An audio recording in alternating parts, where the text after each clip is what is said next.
ala kanatti sayyan mila waliin mila dadhabnaan duwida waliin jaarmeewota hawaasa adda addaa keessattuu hawaasa jaaruudhaan addunyaa irratti mataan mila hidhamee fi duwida waliin dhufe kana maal uuma beekta yookaan morma jala isaa wal qixxeessa yookaan fuut godhee firraa darbaa jechuu amma wanni ta'u jiru qabsoon Oromoo biyya galtee ijoolleen dargaggeessi bakka hundaa bahuuni hoggansi qajeelu dide fuut jee tufamee jira uummata keessa hoggansi waa hojjechuu danda'u fi hojiidhaan agarsiisu uummataan fudhatama argataa jira kanaaf wanni nuti godhuu barbaannu ani waadaa isin hin galu ammas murni fedhe hojii hojjete ni deeggara kataa'ee dubbii odeessu gurra cufanne birayaan maaliifi ummanni Oromoos ta'e ummanni kun wareedhaan hin bilisoomu hojiidhaan malee ummanni kan ibsa ejjannootiin hin bilisoomu hojiidhaan tarsiimuudhaan masakamuudhaan malee kun immoo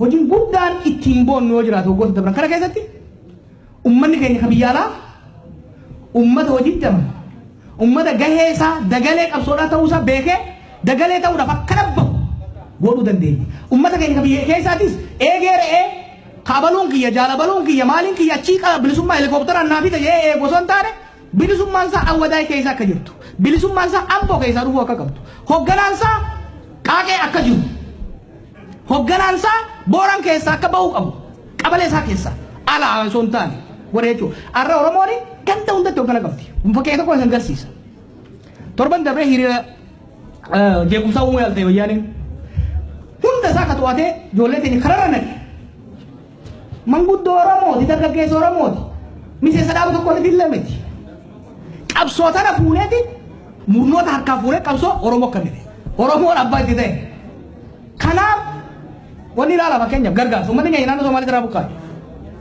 jaarmee gargaarsa tokko biyya alaa biyya keessaa hin qabnu ture garuu uummanni keenya ala eeguu gargaarsa alaa eeguu waan dhiiseef walirratti abdachuu waan eegaleef yeroo muraasa keessatti uummata dila san qubachiise maallaqa dila san waliin guuruu danda'e jechuudha. Kanaaf gaafiin amma dhufe kuni ani amma booda sa'a takka daqiiqaa takka murna walitti fiduudhaaf hin balleessu. Sa'a takka yoo waltaanii dhufanii uummata keenya gargaaran naayis. Yoo kaanii akkuma wal nyaatanitti haa ta'anii uummanni Oromoo diina nyaachuutti biiziidhaan isin jaalatooma.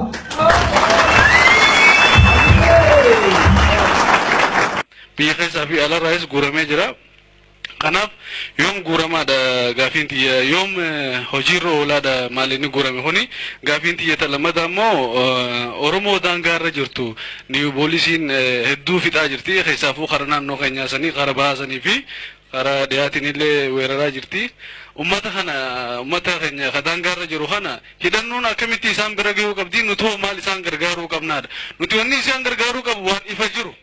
Namoonni beeka Oromoon namo amma wallahi mucaan amma irraa agartan kuni yeroo lama kanne yeroo lameen kanne tuni waan bittu garuu immoo hamidoonni kanneen garuu Oromoon keenya meeqa baaste. Kanaafuu hin tuffatina waa gargaaruu irratti gaafiin tiyya tasateessa communitiin Oromoo ta Faransaay jirtu gargaarsa uummata Oromoo dargaggoota Oromoo as jiruuf homaa godhutti hin jirtu. Kanaafuu communitiin keenyas akka keessatti nu ilaalamu gaafii sadeen kanarra obbo Jawaar gaafadhee galatoomaa isin jedha. Dhaabbattoonni addunyaadhaa warri akka fannoo diimaa kanneen rakkoo hatattamaa waan gale addunyaa irratti deemanii gargaarsa namaaf godhaa turan sun garuu ani nin beeka waa'ee isaanii isaan nama humna qabu qofa gargaaranii Oromoo miliyoonni cinaa miliyoonaatii ol qabeenya ifirraa dirqiidhaan zarafamtee fudhatamtee duuba gartee ajjeefamtee kunis qaama irratee dirra gannaqamee taa'u san akkamitti akkuma dur nu ilaalaa Oromootu ilaalaa turan akkuma dur baqattoota Oromoo Suudaan irraa baqatanii barahaa keessa dhumaa turan lolli irratti banamee mooraa adda addaa keessatti SBL'dhaan barreen 80 keessa waa hedduu jira. Kana hundaa'u gaafa san hunda Oromoo reessa namni Oromoo maqaa dhabu hin jiru jechuudha. Akkuma sanitti isaanis gurra nurraa qabachuu isaanii itti fufan moo wanni nu gargaaraa jiran takkaa'u nu gargaaran jaamee wanni qajeelamu ni jirtiidha kana gaafiin tiyya. Ummata naannoo Somaaliirraa buqqaasanii karaa Oromiyaarra fidansanii hanga yoomanii akkasitti caakkaa keessa ijoollee fi daa'imni achi jiraatanii fuula duraaf maal godhuu barbaachisaa akkamitti akka isaan qubatan yaanni isaaniif mala dhaamee maal ta'uu isaanirra barbaachisaan jedha. Kanarraan ammoo lafti Oromiyaa bakka adda addaa keessa bal'oon ni jirti. Silaa uummata san fuudhanii waajaaranii fi qubsiisanii ijoollee fi daa'imni dubartoonni rakkina adda addaa gubbaa jiranii hanga yoom achi turanii kan yaada keetiitiin maal jettaa obbo Jawaariin jechuu barbaada. Akkuma barattoonni yuunivarsiitii Jigaa fi Qabri Dahar achi deebi'uu akka hin dandeenye falmaa guddaa qabsoo guddaa goone akka Oromiyaa keessatti ramadan godhanitti ummanni keenya kunis Oromiyaa keessatti qubsiifamuu qaba. Ummanni keenya jibba uummata Somaaliyaa qabu. In fact wanni hedduu nama gaddisiisu biitii Somaalee Itoophiyaa keessas haa taatu Somaaleen tun Jibuutiis dabalatee Moqodishoo fi Hargeysa hedduun warri as keessa jirtanii beektan warri umriitti qoturtanii bakka Oromoon itti baqataa turte bakka Oromoon jiraachaa turte. Ummanni Somaalee obboleeyyan keenya ummata gaafa rakkoo itti fiine gaafa rakkatan isaanis gaafa dheebotan nutti dhufaa turan jechuudha. Kana kan godhu wayyaaneedha. Kanaaf ummanni keenya bakka bineensi kun jirutti naannoo sanitti deebi'uun qabu. Maaliif nam kun lama dhibba shanii oliitu bakka inni jiru hanga ammaan beekne ka du'eef ka jiru addaan baasuu hin dandeenye jechuudha. Haala kana keessatti ummata keenya achi deebisuu hin dandeenyu hedduun immoo deebi'uun dirqamallee miti deebi'uun. Gara fuulduraa eega lafti nagaa taate booda ka barbaade deebi'ee achi haa jiraatu malee ammatti hojiin hojjetamuu qabu. Ummata kana bakka isaanii haan ja'uu fi bakka isaan deebi'anii mana itti bultii isaanii ijaarrachuu danda'an irratti qubachiisuu danda'uu qabna. Namni hedduun achi dhufe kun daataan guuramaa ture. Namni kun eenyu dalagaa akkamiitti irra ture ogummaa akkam qaba daldalaa ture moo hojjetaa ture moo waan akkamiiti asitti yoo bifa kamii yoo qubsiifne daddafee dalagaa eegaluu danda'a ka jedhu qorannaan godhamaa jira. Akkuma obboleettiin na gaafatte jettetti lafti Oromoo bal'aa jira. Waan amma yeroo hedduun halluu keessa uummanni Jimmaa fakkeenyaaf lafaan ganaa ka wayyaaneen qabattee wata kan godhanii jira koottaa irratti nama nu qubachiisa nuu fida kajaa'u jira. Uummanni naannoo Finfinnee asitti alagaan nutti heddummaatti nuu fida jetti manguddoon. Lammaaf bara dhaqaniiti ganamaa galgala nuu fida uummata bukkeessan as nuu haa ta'ani. Uummanni Adaamaadha.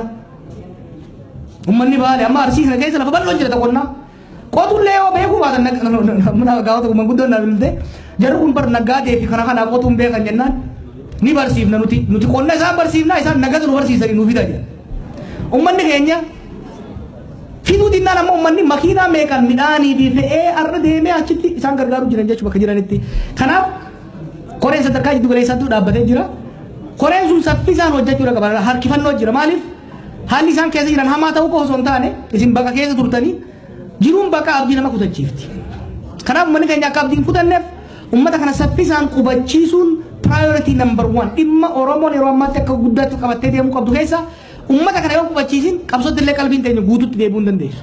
Maaliif osoo namni keenya dheebootu osoo namni keenya qilleensa keessa rafuu jiru qalbii takkaan deebinee qabsaa'uu hin dandeenyu jechuudha. Kanaaf ummata kana qubachiisuun marsaa qabsoo itti aanu ce'uufitillee hedduu barbaachisaadha. Maaliif torban dabran kanatti fakkeenyaaf uummanni keenya akka hiriiraan baane hundi dorgaa jiru turreef keessaa tokko tarkaanfii ummata keenya qubachiisuu kanarraa distract nu godha jennee waan yaadnuufi. Kanaaf yoomuma kan jedhu gaafii gaafatamuu qabu yoomuma kan jedhu amma ta'uu qabu amma. Garuu immoo amma baatii sadii afuriif deemna. Jarjaraan gara tokko deemuu qabu foos qorannoo irratti ta'uu qaba. Maqaa qorannootii fi qophiitiin garuu lafarraa harkifatee namni keenya an jiraatuu qabu. Ijoolleen mana barnoota deemuu qabdi. Daldalaan daldala seenuu qaba. Namuu dalagaasitti seenuu qaba. Kanaaf amma dandeenyetti dhiibbaa irra goonaa koree wajjin koree achi jirtu irratti dhiibbaa ni goonaa gama hundaan irra dalaynaa isinis bakka hundatti gaafii kana kaasaa uummanni keenya kan biyya keessaatis kan dhiibbaa godhuudha qaba. Uummata keenya kan daangarra jiru ilannoo akkamitti gawunitti jirra. Haruu waan takka beeka uummanni keenya kan daangarra lola muddee irratti godhamee fi lola baatilee asaanan kana godhame irratti garaagarummaa guddaa ture jechuudha. Lola muddee bara dabre godhame irratti humnaan nu caalanii nama keenya hedduu miidhanii dikkara keessatti illee dhiiban. Marsaa itti aanu irratti taakkuu takkas hin seenne jechuudha.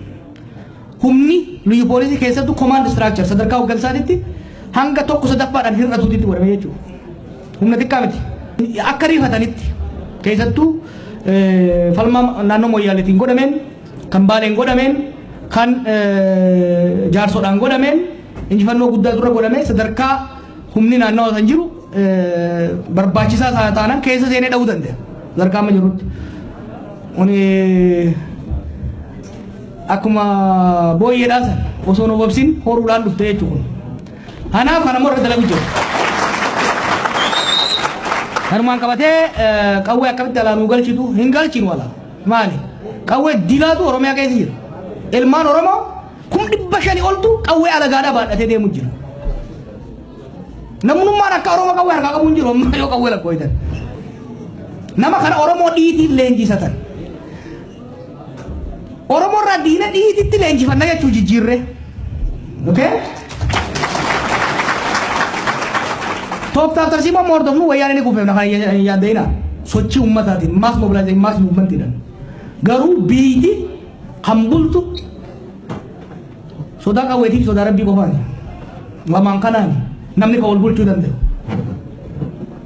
Kana gochuudhaaf ammoo humna waraanaa qabaachuun barbaachisaadha. Kana ammoo usneetuma kalee akka waggaa jaallan keenya qabsaan saniititti qofa ta'uu hin qabu jechuudha.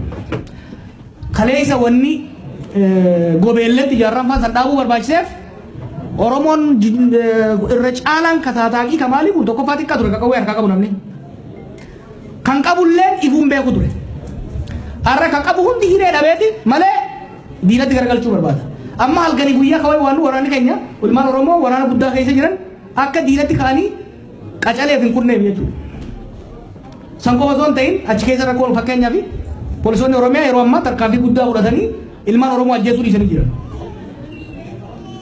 Sabboonummaaf dadammaqiinsa amma qabanii diinatti achi garagalchaa yoo jenne diinaan kata kulma galaafatan. Haa taatu garuu osoo hin bilchaachiin nyaachuu taati. Zayituuna tokko osoo hin bilchaatiin yoo ilkeetti dhaabde ilkeeteetu irra bukkaa an biyya zayituunaatiin dhufe.